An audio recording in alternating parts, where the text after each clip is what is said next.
Andy Katz here with NCAA.com and March Madness with a look at my top 10 freshmen of the year.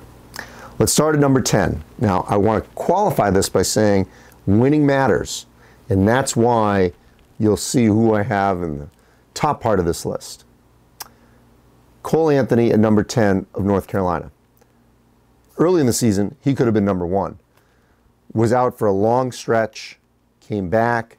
The Tar Heels had a little mini win streak before the Duke game, but sub 500 record. He missed so many games, but I just felt like I had to put him on this list because he was so impactful early in the season.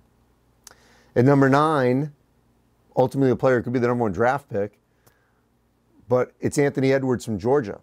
And I know I may get pushback here because he's been phenomenal on the court, but Georgia was nowhere near the postseason. And because of that, I just can't put Edwards too high on this list, even though he had a great season.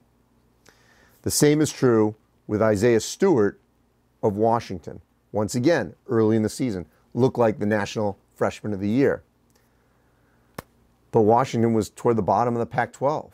So that's why he had to be further down on this list. So now we get the teams that I think are going to be in the NCAA tournament. At number 7, Trace Jackson Davis from Indiana. Real pleasant surprise. Obviously, there was a lot of buzz about him, but he really performed at a high level and carried Indiana at times to wins to make sure they would get in the NCAA tournament. At 5 and 6, I got a pair of Arizona players. 6, Nico Mannion, exceptional point guard for the Wildcats. Really went toe-to-toe with Peyton Pritchard. At number 5, Zeke Naji from Arizona. You can make the argument the most consistent Wildcat throughout the course of the season. At number 4, Jeremiah Robinson Earl from Villanova. The Wildcats, 3-way tie for first in the Big East, and Robinson Earl was one of those main reasons why the Wildcats were able to be in that position. And a lot of times at Villanova, they don't rely on a freshman. They didn't rely on him, but he was a major piece of the Wildcats' success. At number 3, my pick for the Big Ten Freshman of the Year, Kofi Cockburn from Illinois.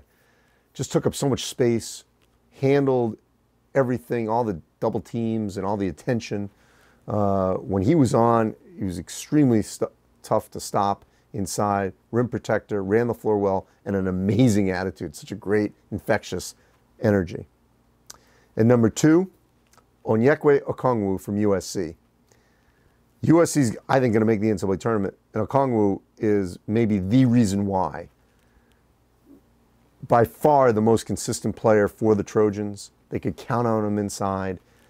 He just did a little bit of everything for Andy Enfield and had an exceptional freshman season. And at number 1, it's Vernon Carey from Duke. He's my National Freshman of the Year. If he doesn't play well, does Duke, they make the NCAA tournament, but what kind of seed would they even have?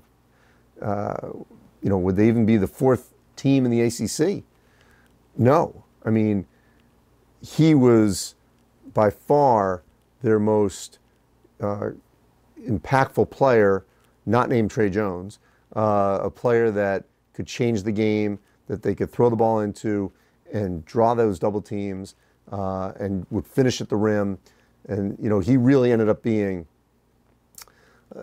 I thought the most important freshman to a team that has a chance to potentially get to Atlanta. So Vernon Carey from Duke, my National Freshman of the Year.